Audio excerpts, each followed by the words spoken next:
Amigos, qué gusto. De verdad estoy muy contento de volver a vernos, de poder conectarnos a través de las redes sociales y bueno, de conectarnos con el corazón de Dios y recibir a través de Él una palabra poderosa, una palabra que siempre llega en el mejor momento a nuestra vida.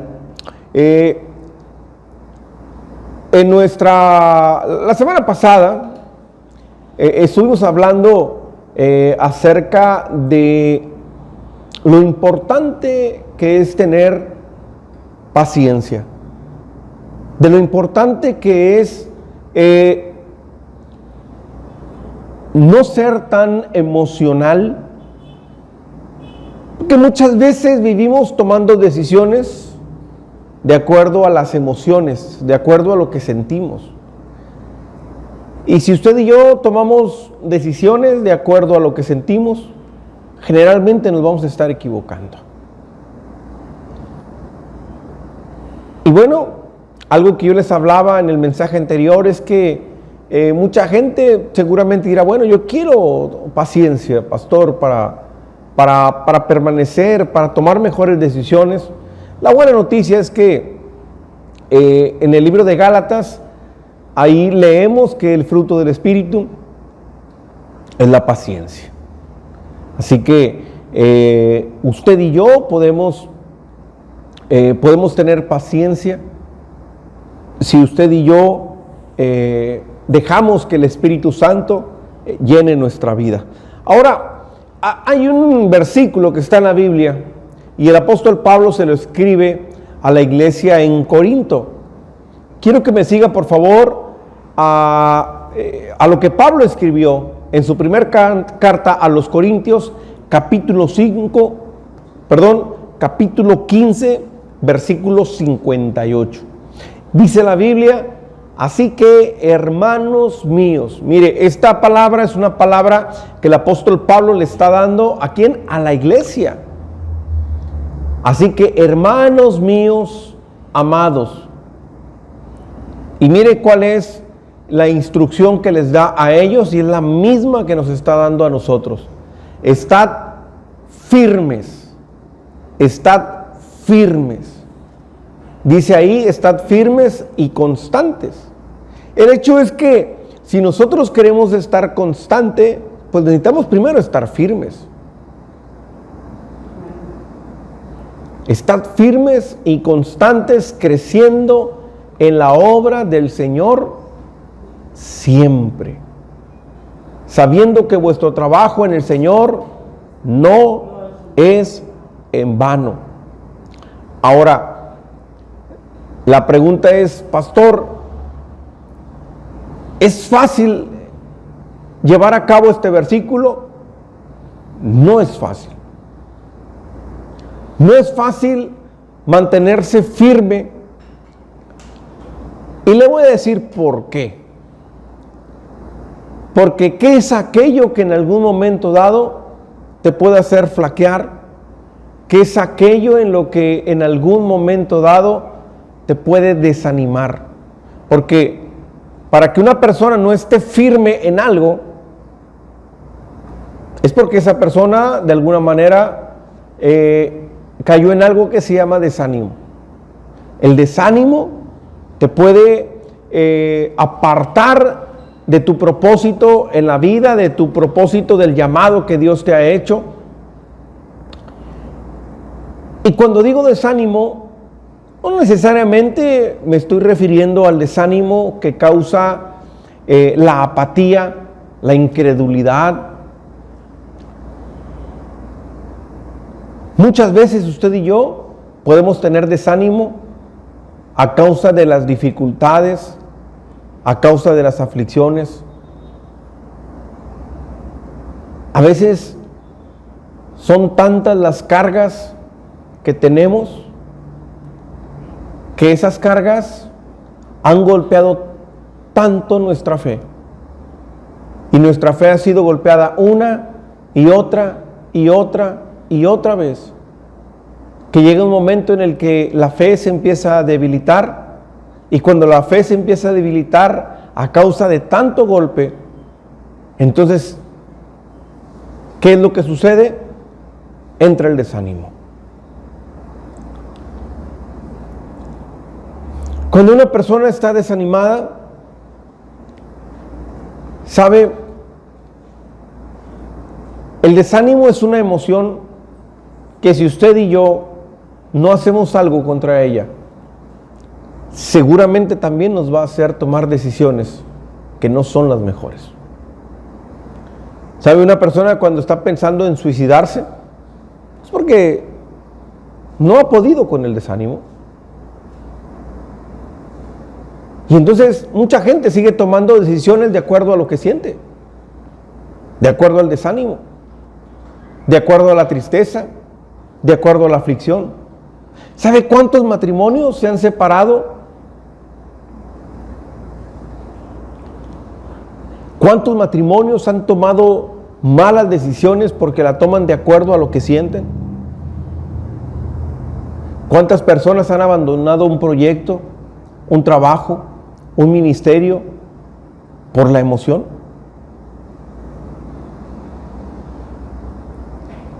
Ahora, lo que Dios nos quiere hablar el día de hoy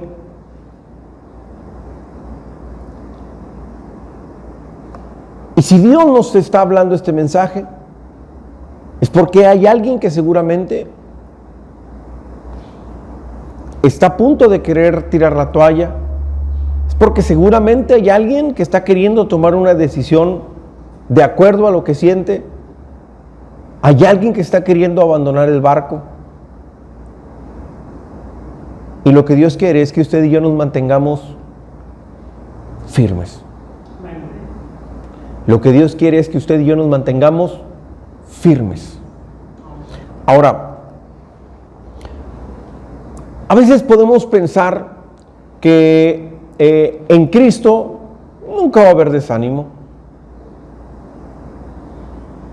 A veces las personas llegan a la iglesia pensando, bueno, yo voy a la iglesia porque tengo muchos problemas y estando en la iglesia mis problemas se van a acabar. No voy a tener problemas ya nunca más porque ya voy a la iglesia.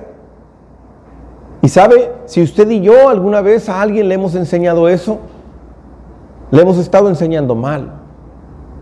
Porque la Biblia no nos habla de no tener problemas. La Biblia no nos habla de no pasar por momentos difíciles o de no tener aflicciones. A veces hay personas que le han entregado su vida a Cristo. Gente que tiene años de conocer el Evangelio, que ha recibido la salvación desde hace tiempo. Gente que está sirviendo en la obra. Pero en algún momento entra algo que se llama desánimo. Y a veces cuando tenemos que aconsejarle a alguien, y en su momento también me pasó,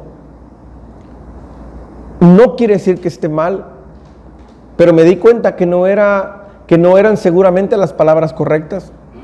Porque lo primero que usted y yo le decimos a alguien cuando está pasando un momento difícil es: no pasa nada, tranquilo, ten fe, ora, créele a Dios. Y nada de eso está mal. El detalle es que, ¿sabe? Hay momentos donde nuestras palabras no van a tener el consuelo suficiente que la persona necesita. Cuando me han invitado a algún servicio funerario, casi siempre lo primero que digo es: no tengo palabras, no encuentro palabras, no existen palabras para darte consuelo. Pero la Biblia habla de un consolador. Así que yo oro para que ese consolador hoy te abrace y en él encuentres paz. Porque todo lo que yo le pueda decir a esa persona no le va a generar consuelo, pero sí podemos recibir consuelo a través del Espíritu Santo. Amén. Le damos un aplauso a Dios.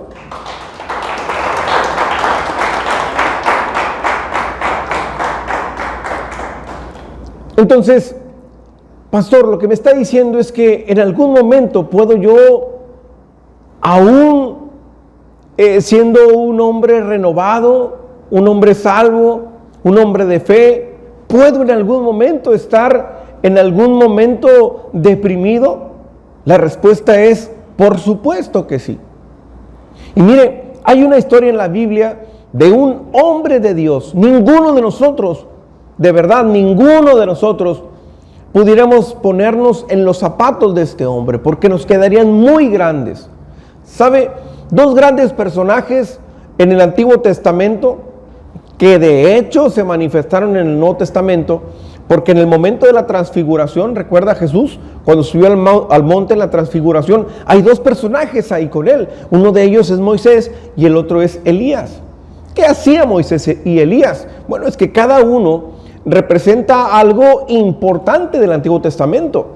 Moisés representa la ley y Elías a los profetas. Elías representa a los profetas, es decir, profetas hubo muchos, pero considerado el profeta mayor o más grande del Antiguo Testamento es Elías. Bueno, tan así que Elías, la Biblia dice que él se fue en un carro de fuego. Dice la Biblia que él no murió tal cual. Elías, para que recuerde un poquito, Elías fue aquel que visitó al rey Acab y le dijo, en 3 años y medio no lloverá, porque Dios así lo ha dicho. Y en el momento en el que Elías dijo que no iba a llover, no llovió. ¿Por el poder de Elías? Claro que no, por el poder de Dios. Pero Dios usó a Elías. Y fue después Elías el que finalmente dijo el momento en el que llovería, por el poder de Dios. Bueno, Elías también en algún momento desafió a esos sacerdotes de los dioses Baales y obtuvo una gran victoria. Relata la Biblia que en una sola noche mató a por lo menos 400 sacerdotes de los Baales, porque él vio el respaldo de Dios en una noche épica. Pero, ¿qué pasa después de ese momento? Bueno, recuerde que había un rey y una reina que eran paganos, y llegamos a este punto, primer libro de Reyes, capítulo 19, en el versículo 1, primer libro de Reyes, capítulo 19, versículo 1, Acab dijo a Jezabel. ¿Quién es Acab? Acab era el rey en ese momento, Jezabel su esposa. Acab dio a Jezabel la nueva de todo lo que Elías había hecho y de cómo había matado a espada a todos los profetas. Entonces envió Jezabel a Elías un mensajero diciendo, así me hagan los dioses y aún me añadan, si mañana a estas horas yo no he puesto tu persona como la de uno de ellos. Viendo pues el peligro, se levantó y se fue para salvar su vida. Y vino a Bérseba, que está en Judá, y dejó allí a su criado. Y él se fue por el desierto un día de camino, y vino y se sentó debajo de un enebro, deseando morirse. Y dijo, basta ya, oh Jehová, quítame la vida, pues no soy yo mejor que mis padres. Y mire, aquí notamos algo interesante, pero también muy, muy triste. Como un hombre de Dios termina en este cuadro tan triste, deprimido, queriendo quitarse la vida.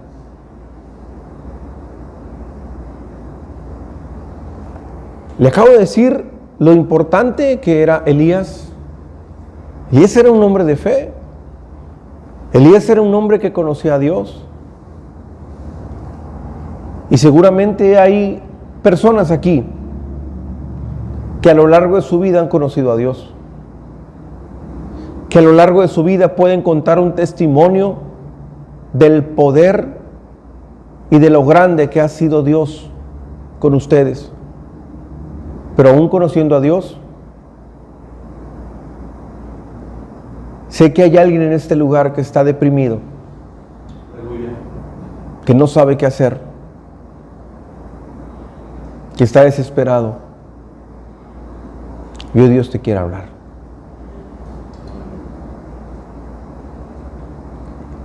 Iglesia, ¿qué es aquello que nos puede desviar del propósito de Dios? El desánimo. El desánimo a todos en algún momento dado, a todos, en algún momento dado nos va a pasar. Todos en algún momento dado vamos a querer abandonar el barco, tirar la toalla, renunciar a algo. Pero escucha lo que Dios nos está hablando el día de hoy. No tomes una decisión en base a las emociones. Porque quizás el día de mañana te puedas arrepentir. Antes de tomar una decisión, ora a Dios. Y si no estás seguro, pídele confirmación. Pero no tomes una decisión en base a lo que sientas. Porque si estás deprimido, como Elías, lo más seguro es que la decisión que tomes no va a ser la correcta.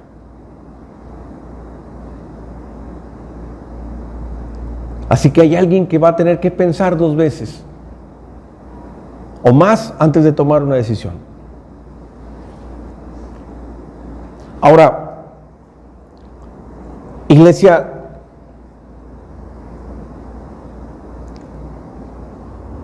se lo dije hace un rato. Si usted vino buscando en la presencia de Dios un refugio para no volver a tener problemas en su vida, lamento decirle que está usted en el mejor refugio. Nada más que no es un refugio donde no hay problemas. ¿Sabe? Hay algo que usted y yo tenemos en común, algo que nunca se nos debe olvidar. Que por medio de Cristo, usted y yo somos salvos y somos justos. Él vino a justificarnos. ¿Cuántos lo creen? Amén. ¿Cuántos de los que estamos aquí somos justos? Amén. ¿Amén? Muy bien. Quiero que ponga toda su atención en este versículo. Quiero que se lo grabe en el corazón, quiero que lo anote y quiero que lo recuerde el resto de su vida, porque le va a servir. Salmos capítulo 34, versículo 19. Si usted está pensando, ¿por qué, pastor? Explíqueme, ¿cómo es posible que Elías, siendo un profeta, ahora esté deprimido? ¿Cómo es posible que yo, que tengo años de conocer el Evangelio, hoy estoy pasando por esta aflicción, por este momento difícil? Mire lo que la Biblia dice. Muchas, no dice pocas. ¿Cuántas dice? ¿Cuántas? ¿Cuántas? Muchas. Muchas. Muchas son las aflicciones del pecador. No, no dice del pecador. Muchas son las aflicciones ¿de quién? Del justo, iglesia. Es decir, Dios no te está diciendo que no vas a tener aflicciones. Al contrario, muchas serán las aflicciones del justo. Pero escuche esto. pero de todas ellas. ¿O dice de algunas? ¿Dice de algunas? De todas te librará Jehová. De todas te librará Jehová. ¿Cuántos pueden decir amén a esto? Dele fuerte el aplauso a Dios, iglesia. Dele fuerte el aplauso. Porque a lo mejor usted está pensando, pero ¿cómo es posible que Elías, siendo un gran profeta, pasó por esta etapa de depresión? Pastor, entonces a lo mejor Dios está enojado conmigo porque mi fe se ha disminuido. Tranquilo, Dios sabía que usted iba a pasar por un momento difícil, porque muchas, no pocas, son las aflicciones del justo. Ni siquiera está diciendo de los pecadores, del justo.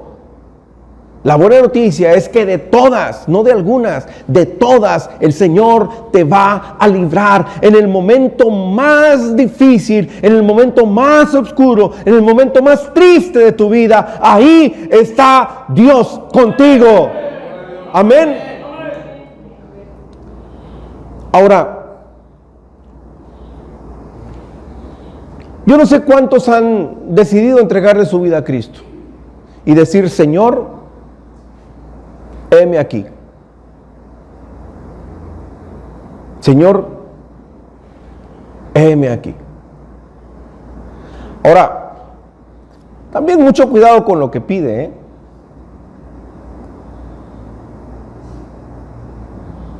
Porque de repente me he encontrado con alguien que, ay, pastor, me gustaría predicar así como predica Raúl. No, hombre, porque Raúl tiene unos testimonios y yo quiero predicar como él. Cuidado, porque para que usted pueda predicar como predica Raúl, usted tiene que vivir lo que vivió Raúl.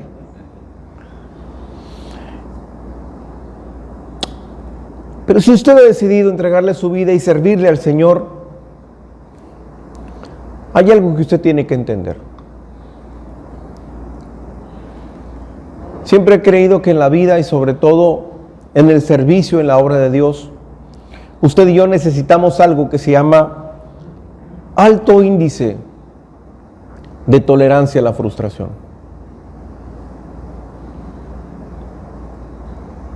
Alto índice de tolerancia a la frustración. ¿Por qué?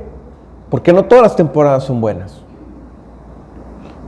Pero debes de pedirle a Dios la capacidad, la fortaleza para poder soportar en medio de esas dificultades, para poder sobreponerte ante las adversidades. Y sabe, yo en la mañana les decía que bueno, pues la gente aquí en la iglesia, uno puede sentir el amor, el respeto, la honra de la mayoría de los congregantes, ¿no? El detalle es que allá afuera la gente no habla muy bonito de los pastores, no se expresan muy bien de ellos. Somos atacados, somos señalados, somos víctimas de vituperios, de situaciones que pues ni nos conocen y mucha gente habla. Pero se imagina si por cada mal comentario, si yo atesoro eso, pues yo desde cuándo hubiera renunciado.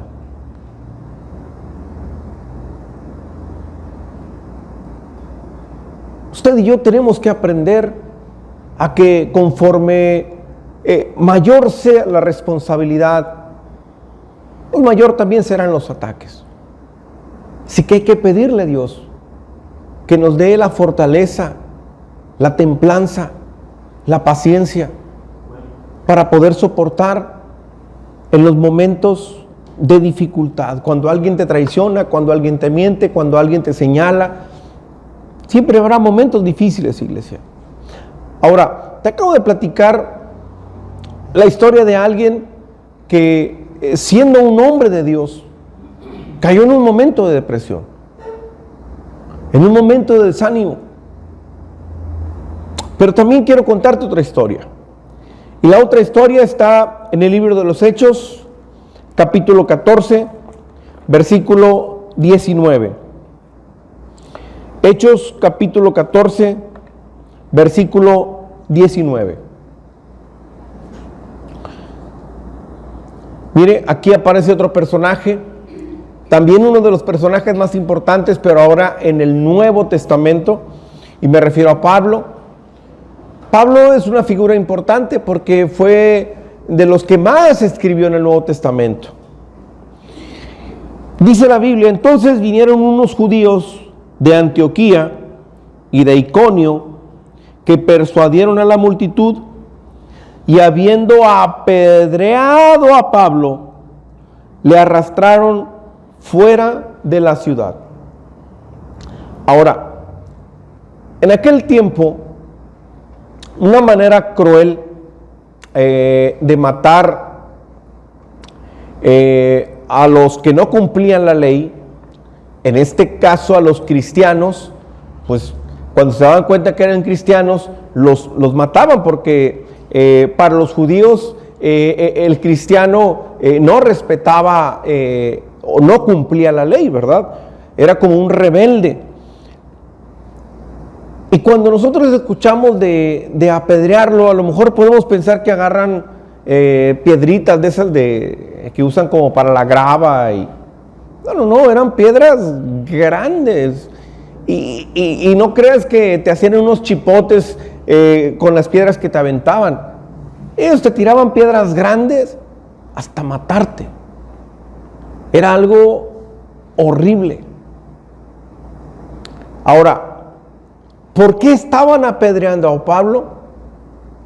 Por el Evangelio. Usted y yo sabemos que él no era un ladrón, él no era alguien que hacía nada malo, era por el Evangelio.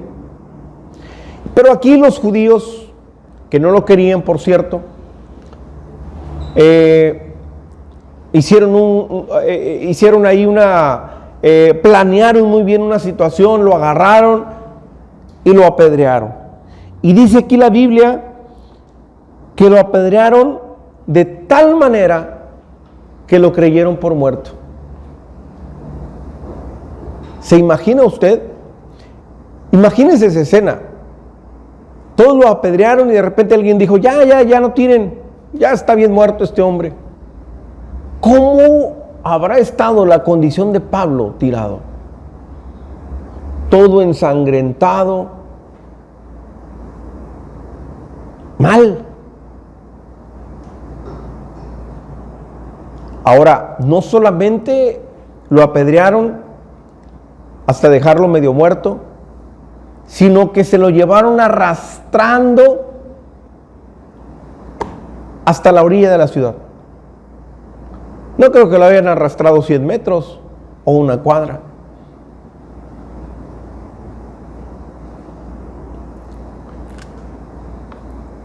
Y yo me pongo a pensar, ¿qué habrá pasado por la mente de Pablo cuando está recibiendo las pedradas?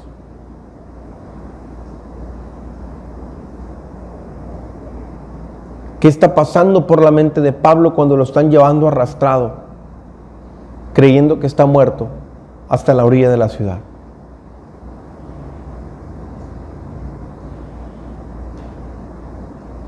Yo no merezco esto. ¿Por qué me está pasando esto?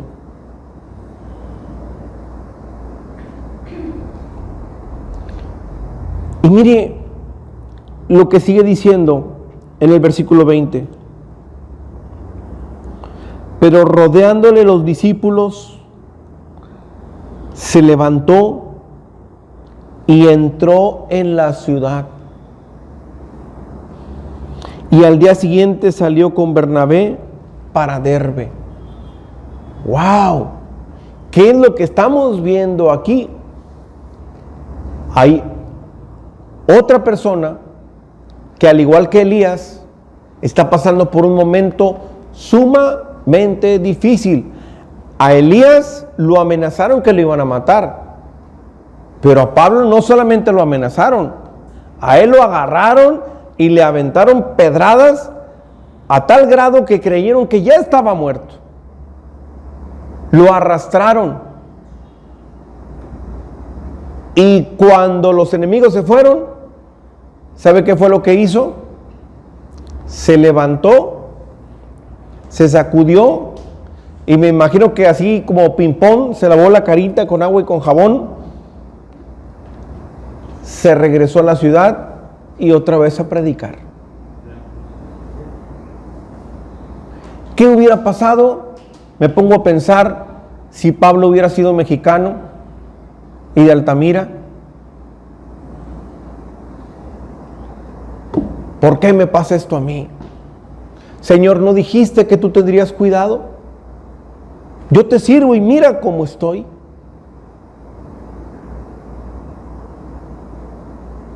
¿Se imagina? Lo están apedreando.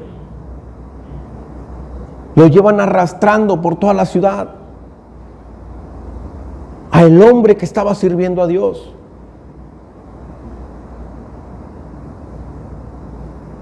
Ahora, ¿qué es lo que creo? ¿Me puedes poner otra vez el Salmo 34, 19, por favor? ¿Qué es lo que yo creo que estaba pasando por la mente de Pablo cuando lo estaban apedreando? Yo creo que en el momento en el que a Pablo lo estaban apedreando y lo llevaban arrastrando, él recordó: muchas son las aflicciones del justo, pero Señor, yo sé que tú estás conmigo en este momento y que de esta me vas a librar. Sé que de esta me vas a librar. Yo no sé cuántos en este momento están pasando por una temporada difícil. Quizás estás viviendo el día más oscuro de tu vida. Quizás estás pasando por una depresión, no sabes qué hacer. Pero hoy vengo a decirte de parte de Dios: seguramente estás pasando no por una, sino por muchas aflicciones, pero de esa te librará Dios, porque Él está contigo. Amén. ¿Lo puedes creer? Amén. Le damos fuerte el aplauso al Señor. Por favor, déselo fuerte, iglesia. Entonces, aquí vemos la diferencia entre un hombre y otro. Alguien que en un momento difícil estaba pensando en quitarse la vida, porque no podía sobreponerse a una dificultad, a una situación difícil. Pero vemos a otro que en el momento difícil, él se mantuvo firme. Él se mantuvo firme. Vas a tener momentos, vas a tener días difíciles en el negocio. No siempre el negocio te llega bien, pero no por eso vas a tener que cerrar. Tendrás situaciones difíciles en tu matrimonio, pero no por eso tendrás que divorciarte. Seguramente tendrás diferencias con tu jefe y no por eso vas a botar el trabajo.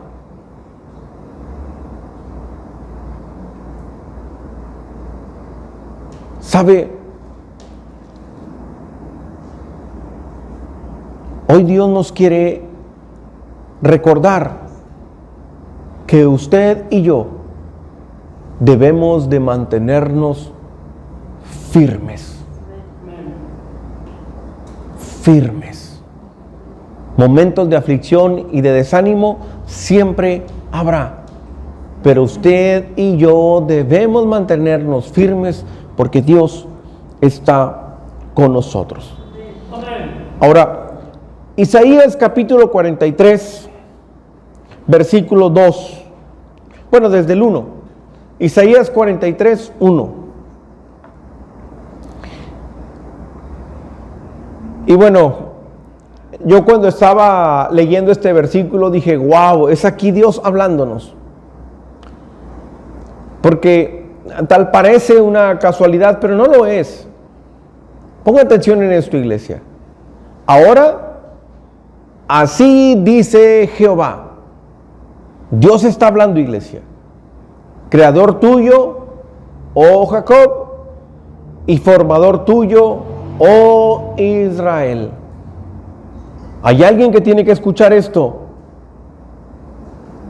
No temas.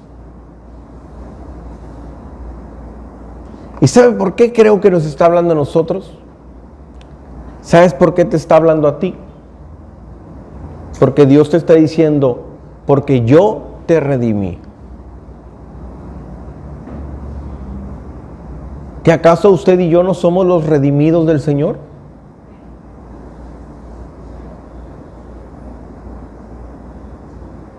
Te puse nombre y mío eres tú.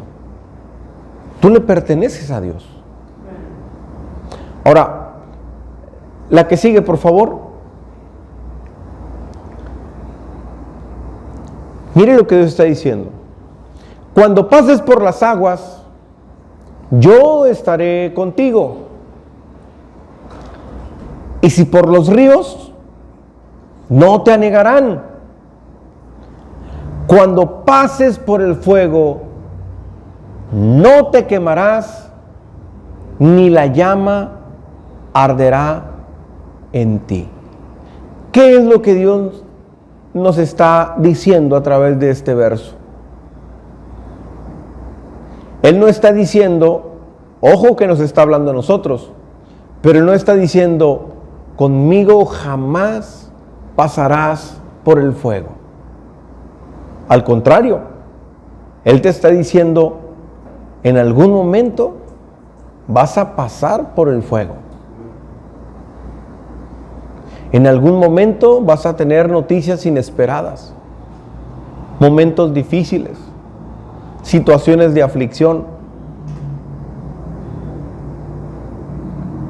Pero cuando pases por ahí, cuando pases por el fuego, no te quemarás. No te quemarás. Él jamás ha dicho que no pasaremos momentos difíciles. Lo que Dios nos está diciendo es, los vas a pasar, pero no temas, porque cuando estés pasando por el fuego, no te vas a quemar. Aleluya. Yo voy a tener cuidado de ti. En ese diagnóstico, en esa situación difícil,